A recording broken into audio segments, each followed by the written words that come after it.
"Madam Wayne," said the other voice, "of what I have to say to you, you cannot in common reason be glad to unburden me. Wayne, it was all a joke. When I made these cities I cared no more for them than I care for a centaur or a merman, or a fish with legs, or a pig with feathers, or any other absurdity. When I spoke to you solemnly and encouragingly about the flag of your freedom and the peace of your city, I was playing a vulgar practical joke on an honest gentleman, a vulgar practical joke that has lasted for 20 years.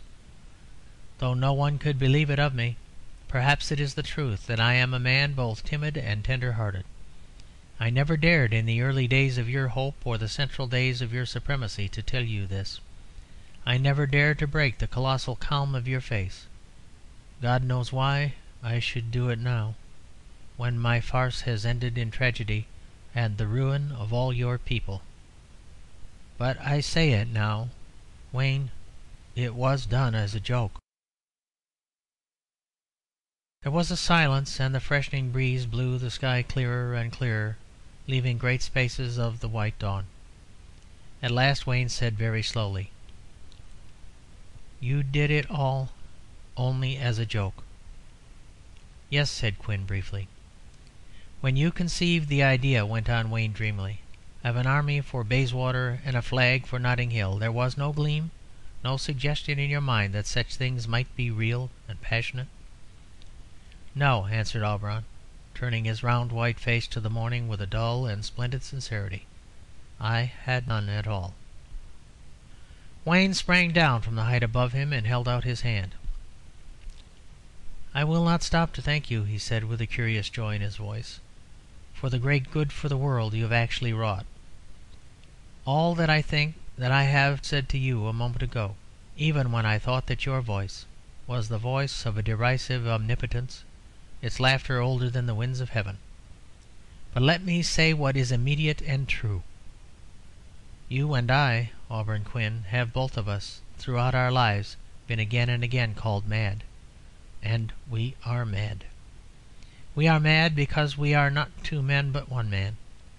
We are mad because we are two lobes of the same brain, and that brain has been cloven in two. And if you ask for the proof of it, it is not hard to find. It is not merely that you, the humorist, have been in these dark days stripped of the joy of gravity. It is not merely that I, the fanatic, have had to grope without humour.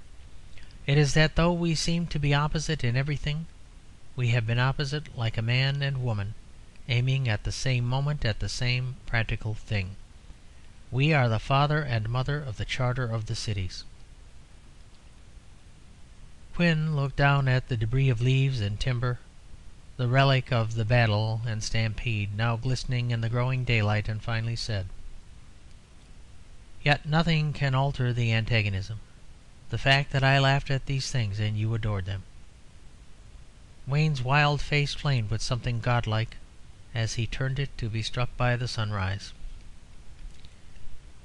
"I know of something that will alter that antagonism, something that is outside us, something that you and I have all our lives perhaps taken too little account of.